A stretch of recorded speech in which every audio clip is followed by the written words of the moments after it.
இடைவெளி இல்லாத உழைப்பாளி, திராவிட மாடலின் தலைமை சிற்பி,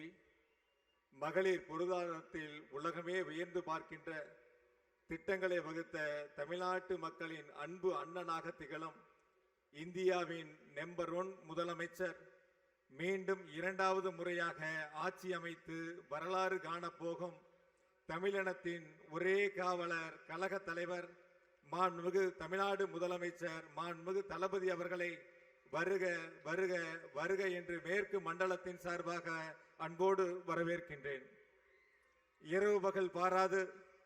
தமிழ்நாட்டு மக்களுக்காக உழைத்துக் கொண்டிருக்கின்ற எங்களின் எதிர்காலம், தமிழ்நாட்டின் நாளைய பொற்காலம் கொண்ட கொள்கையில் உறுதியோடு நின்று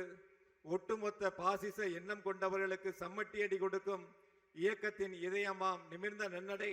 நேர்கொண்ட பார்வை என நவீன அரசியலின் அடையாளமாக திகழும் கழக இளைஞரணி செயலாளர், தமிழகத்தின் நம்பிக்கை நட்சத்திரம் மாண்புமிகு துணை முதலமைச்சர் அன்பிற்குரிய அண்ணன் திரு உதயநிதி அவர்களை வருக வருக என்று அன்போடு வரவேற்கின்றேன். தமிழக மக்களின் குரலாக, ஒட்டுமொத்த இந்தியாவினுடைய குரலாக நாடாளுமன்றத்தில் ஓங்கி ஒலித்துக் கொண்டிருக்கும்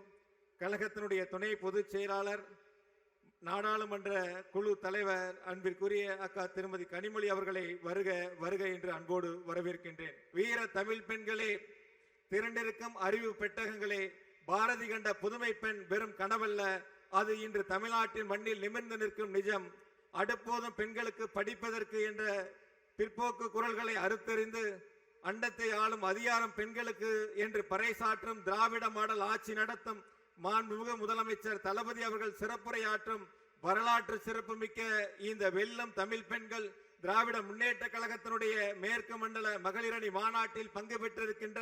அத்துணை வீர தமிழ் பெண்களையும் வருக வருக வருக என்று அன்போடு வரவேற்று இந்த இனிய நிகழ்வின் வாயிலாக